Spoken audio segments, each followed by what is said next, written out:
Bom, agora a gente vai conversar sobre o bullying e a gente vai ver se o bullying tem realmente alguma relação com esse caso que deixou o Brasil em choque, né? Mais um estudante, dessa vez em Goiás, abriu fogo dentro da sala de aula, matando e ferindo colegas. Vamos acompanhar. O atentado no Colégio Goiáses parece um pesadelo na vida dos moradores de Goiânia. Ao atirar em sala de aula, um adolescente de 14 anos deixou 2 alunos mortos e 4 feridos no dia 20 de outubro. O estudante, que é filho de policiais militares, está apreendido. Segundo o delegado que colheu o depoimento do atirador, uma das razões que o teriam motivado a atacar os colegas é porque ele estava sendo vítima de bullying. Em abril de 2011, outro caso também deixou o país consternado. Crianças e adolescentes foram baleados por um rapaz de 23 anos na Escola Municipal Tássio da Silveira, em Realengo, na zona oeste do Rio. 12 alunos morreram e 13 ficaram feridos. O rapaz era ex-aluno da instituição e teria sido vítima de bullying nos anos em que estudou lá. Casos de bullying nas escolas é algo que sempre existiu, mas agora, principalmente com o uso das redes sociais, essa prática se intensificou. O bullying é horrível, cara. Já presenciei na escola, é terrível porque eu sempre fui gordinho.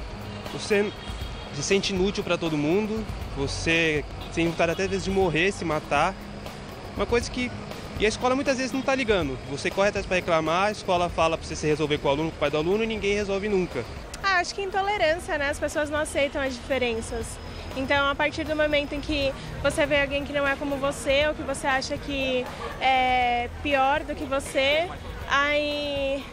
Eu também não entendo direito essa necessidade que as pessoas têm de, sei lá, ofender os outros, né? Acho que é alguma coisa interna da pessoa, é algum problema que a pessoa tem com ela, só que ela acaba querendo descontar nos outros. Olha, eu não presenciei, assim, não vivenciei isso comigo, mas já presenciei algumas cenas. Eu acho que tem que ser assim combatido, as escolas têm que estar em cima, tem que dar uma educação, né, para as crianças, mostrar o quanto isso é grave. E juntamente com os pais, porque não adianta só a escola incentivar se os pais em casa não olham para os filhos, não dão um apoio que precisam. Bullying, eu acho que é um pouco de orientação dos pais também, né? Que a gente orienta a não ter muita discriminação, tirar sarro, isso já vem de casa, né? A gente faz pelo menos eu faço com meus filhos. E eu acho que um pouco influência dos outros colegas também, né? Então a criança tem que ter uma maturidade para poder não fazer essa discriminação com um amigo, porque isso deixa a criança muito mal, né? Quem está sofrendo bullying, ele se sente inferiorizado e isso leva a uma depressão que pode causar várias coisas que a gente está vendo por aí, né? Olha, eu acho que o bullying é um assunto muito importante, tem que ser debatido pela sociedade, mas eu acredito que o problema do bullying, ele vem também da questão da criação, né? A criança, ela reproduz no cotidiano social aquilo que ela vê na casa dela. Então, assim, se ela vive num ambiente que ocorre bullying, provavelmente ela vai reproduzir esses estereótipos na escola. E óbvio que o ambiente escolar também favorece esse tipo de entrosamento e, óbvio, vai acarretar na reprodução do bullying. Como no massacre de Realengo, o ataque em Goiânia reacendeu uma nova discussão sobre a questão do bullying entre crianças e adolescentes. Como lidar e, principalmente, combater o problema? É isso que vamos acompanhar a partir de agora, aqui no Revista da Cidade. Vamos falar sobre esse assunto, sim, extremamente polêmico e, ao mesmo tempo, muito importante. A gente convidou para o programa de hoje Mônica Peçanha, que é psicopedagoga e psicanalista de crianças e adolescentes. Bem-vinda ao Revista. Eu que agradeço, estou muito feliz de estar aqui. A gente também, mesmo porque é muito importante a gente falar sobre esse assunto, né? Trazer esse assunto na pauta das famílias, das escolas. Mas antes de mais nada, seria interessante a gente fazer um paralelo desse caso que aconteceu não só no Rio de Janeiro, esses casos, né? Não só no Rio de Janeiro, mas também em Goiás, com a questão do bullying. Porque o que a gente vê hoje são situações extremas acontecendo. São consequências extremas em cima de atitudes que existem desde que a humanidade se diz, enquanto ser humano, de relações normais e até saudáveis, existe gozação, existe tiração de sarro. passamos por isso nas nossas fases escolares também, mas sem nenhum tipo de motivação assassina ou de querer fazer com que o outro sinta uma consequência extrema de acordo com aquilo que você está vivendo de ruim na sua vida. Na sua opinião, o que pode ter mudado para que as pessoas estejam usando hoje ou colocando o bullying como uma licença para matar? Afinal de contas, é isso que a gente está vendo hoje em dia, né? Parece que cada vez mais essa licença para matar fica mais agressiva, né? Eu acredito muito que sempre existiu mesmo, né? Porque a agressão, ela é um sentimento primitivo do ser humano. Então, realmente sempre existiu. Mas hoje a gente tem, de alguma forma, um acesso muito grande a isso. Não só a armas, né? Como o caso desses dois casos que você cita. Mas a gente tem um acesso muito grande à agressividade. Porque a gente não está aprendendo a lidar com a frustração, com o medo, com a culpa que a gente sente. E, basicamente, o agressor, ele acaba agredindo por falta dessa percepção de que ele pode dar conta da vida. Independente disso, independente do que os outros estão falando, ele pode dar conta da vida. Então, eu acredito que quando a gente começar a resgatar essa possibilidade de suportar a vida, porque a gente precisa suportar.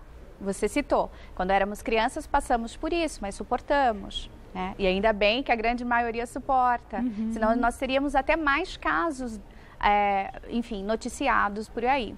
Mas a ideia é essa, a gente precisa ajudar os nossos filhos a suportar a dor.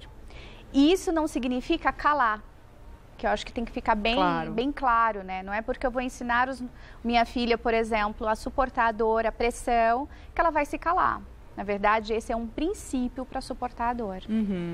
Ninguém aqui nesse caso está querendo culpar justamente o bullying, porque parece que dentro dessa história do rapaz de Goiânia existem outros agravantes, existe todo um contexto em que esse adolescente estava, os pais são policiais militares, ele tinha um acesso muito mais fácil a armas, precisa ver justamente esse histórico, se tinha um histórico de agressividade ou não dentro da vida, dentro do contexto desse adolescente, né? Tudo isso tem que ser analisado. E também ninguém está querendo também, acredito, dar o aval e dizer que bullying é uma coisa certa e legal de se fazer, né? Mas, ao mesmo tempo, eu acho que está na hora da gente conversar sobre as consequências que isso pode trazer, né?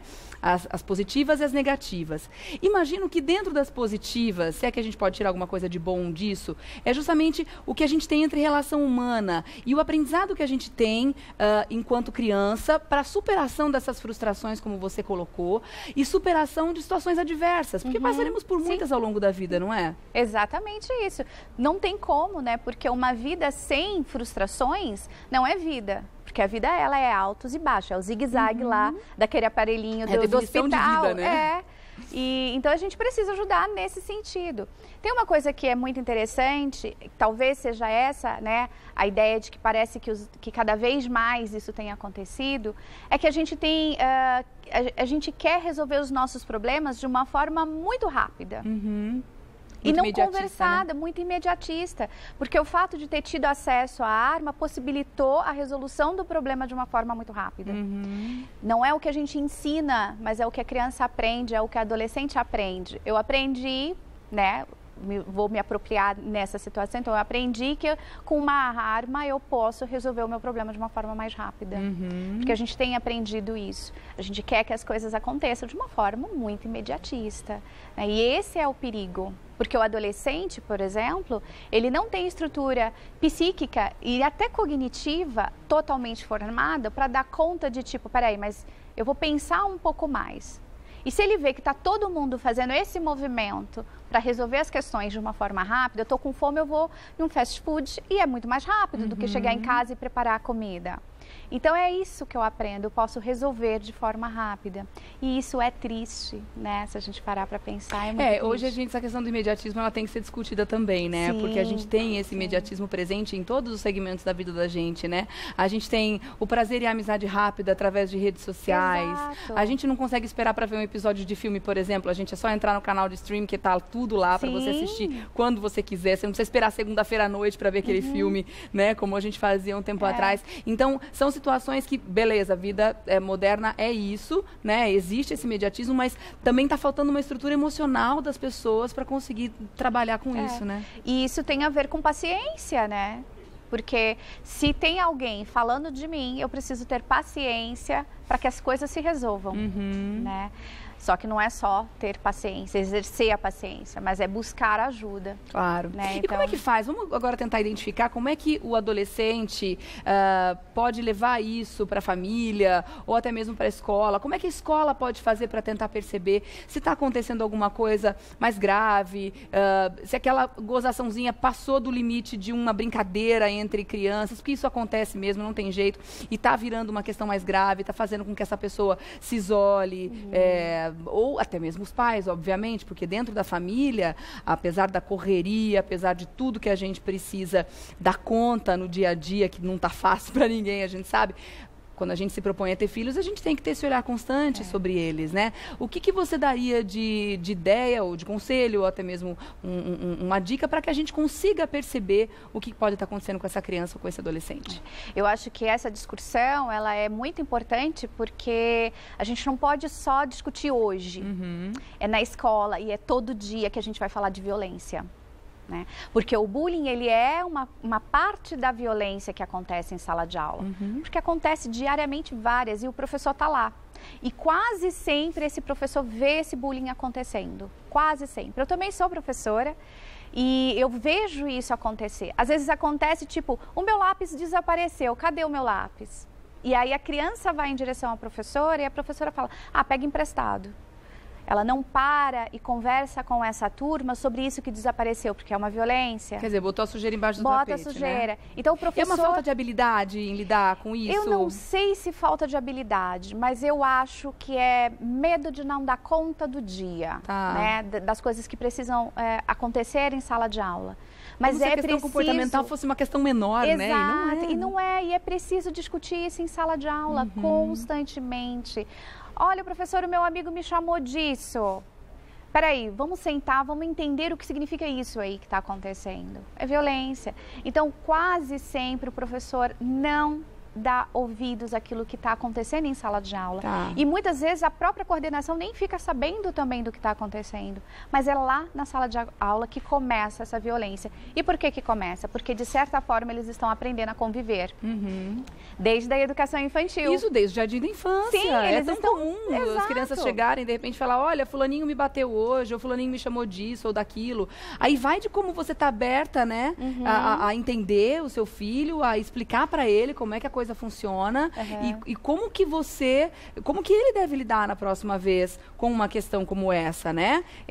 Com uma comunicação também não violenta. Você fala sobre isso na volta? Claro. Vamos falar sobre a família? Claro. Porque tá aí uma coisa muito importante mesmo. Quantos pais já não receberam essa denúncia em casa, né? Da criança chegando, denunciando uma situação como essa, independente da idade, e se sentiram meio na dúvida do que fazer, né? Alguns dão aquele conselho, você tem que contra-atacar. Ou então, não, você precisa ficar de boa, não liga, porque daí quanto menos você ligar, menos o negócio vem. Daqui a pouco você fala sobre isso, por favor. Vamos voltar a falar sobre esse assunto, sobre o bullying, sobre as agressões na escola, sobre os embates do dia a dia, né? A gente estava falando sobre como lidar dentro de casa, né? Os pais, como muitos, né, devem se sentir meio perdidos na hora de orientar seu filho. No momento, a gente sente uma vontade enorme de proteger, isso é fato.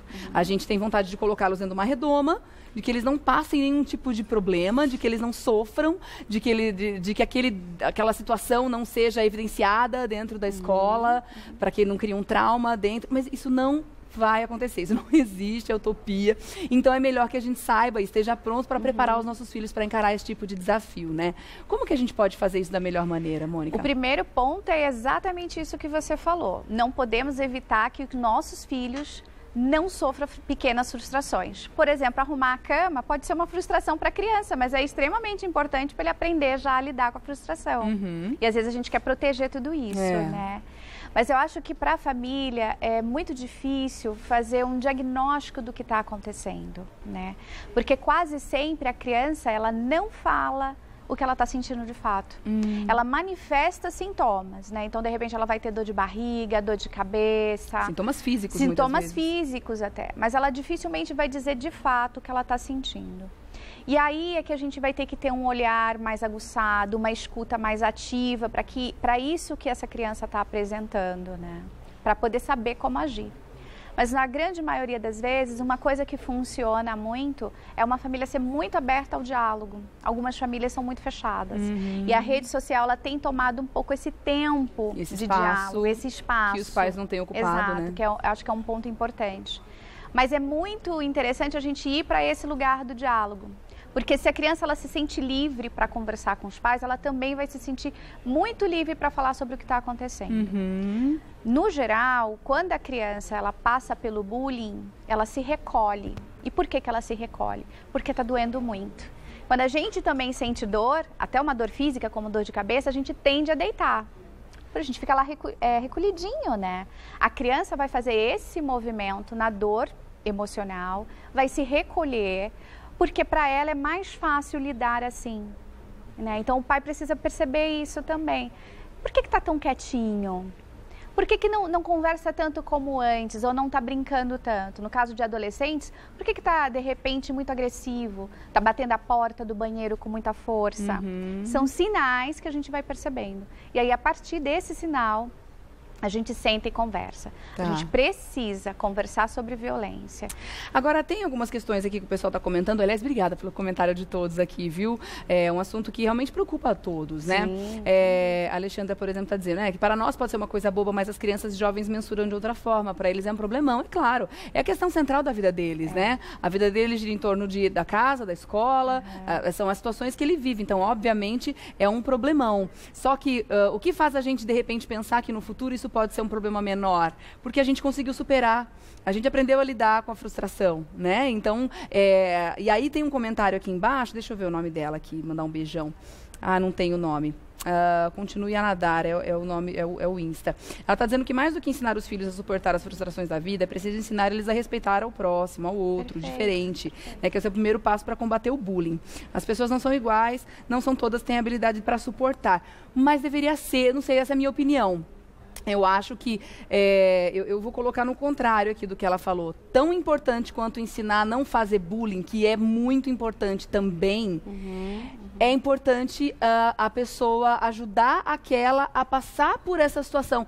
Porque aquela é uma primeira frustração de muitas que virão ao longo da vida, né? Não é evitando que ela passe por uma frustração na escola que vai prepará-la melhor para o mercado de trabalho, uma frustração de um relacionamento. Quanta gente se mata hoje porque termina um relacionamento, né? E são tantas que a gente vai encarar ao longo da vida. Então é muito melhor você estruturar, na minha opinião, vamos ver se você concorda com isso, você estruturar esse ser humano emocionalmente para que ela consiga encarar essas adversidades. Qual que é a sua opinião sobre isso? As duas coisas. As duas Elas coisas precisam estar de né? mão dadas, né? Eu preciso ensinar respeito, né? Um valor humano super importante.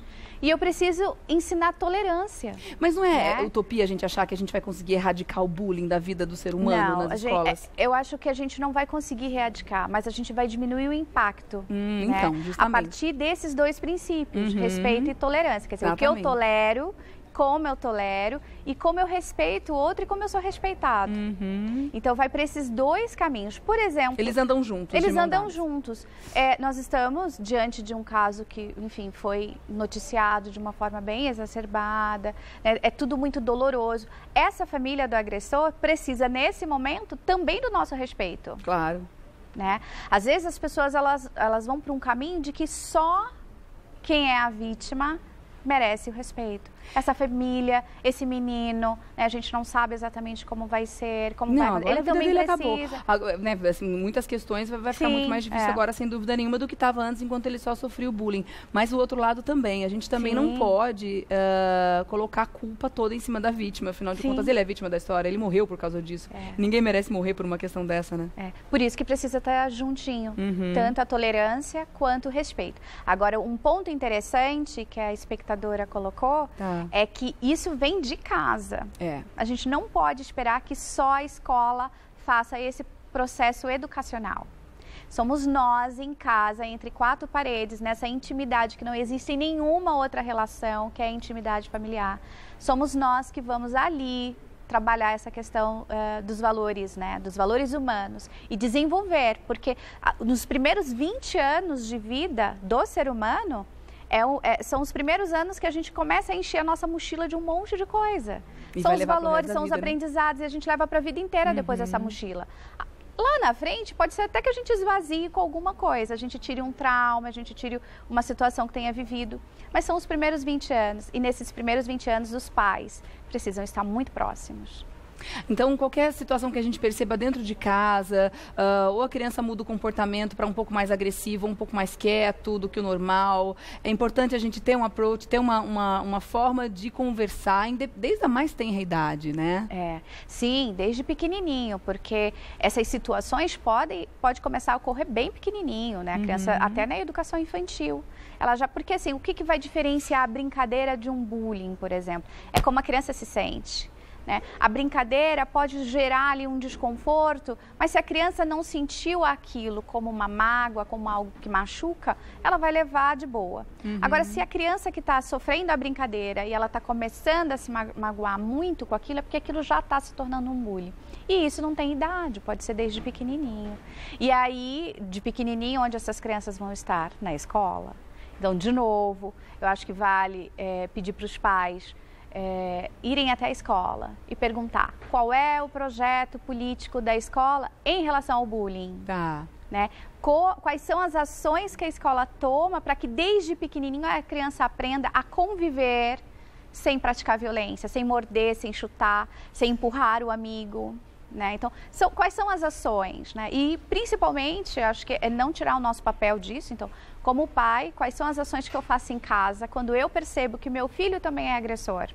Porque um detalhe importante é que em uma classe com 30 alunos, por exemplo, um sofre bullying, significa que os outros 29 são agressores. Mas a gente tem a ideia de que é o nosso filho que é a vítima. Tá. Então, a gente precisa sentar e conversar e mostrar, olha, em que lugar você está? Vamos mudar essa posição, vamos sair desse lugar de agressão, de uma agressão até passiva, que é aquele que só olha, né? Como é que a gente está defendendo essa construção toda? Eu acho que vale aí um olhar muito para dentro da gente mesmo como pais. Tá certo, gente, que assunto bom de discutir, né? Afinal de contas, é uma reprogramação de comportamento que a gente precisa fazer a partir de agora. Já que, como a gente comentou no começo da conversa, uma situação que sempre existiu, mas as consequências disso a gente está começando a ver mais exacerbadamente nessa fase, nessa geração, né? A gente viu Columbine há muitos anos atrás, né? A gente vê agora Realengo, vê também Goiás, mas também, como a gente está falando, né? Olhando para um contexto muito mais amplo, eu acho que a gente consegue chegar a uma solução muito mais palpável, mais real, né? Do que a gente quer para essa questão do bullying. Então vamos viver em paz, né, gente? Tão melhor. Tão mais gostoso, né? Se a gente estiver próximo aos nossos filhos, a gente consegue mais essa paz do que essa violência. É verdade. E um olhar mais atento para os nossos filhos, sem dúvida nenhuma, né, gente? Vamos agradecer muito a Mônica Peçanha, que é psicopedagoga e psicanalista de crianças e adolescentes. Vou deixar o contato aqui, está recebendo vários elogios aqui, excelente profissional e tudo mais. Faça contato através do site www.monicapeçanha.com.br. Peçanha com 2 S, né? Com 2 S. monicapeçanha.com.br. Obrigada pela presença aqui. Eu que agradeço. E até uma próxima, viu, Mônica? Até uma ótima quarta para você, viu? Obrigada. Obrigada.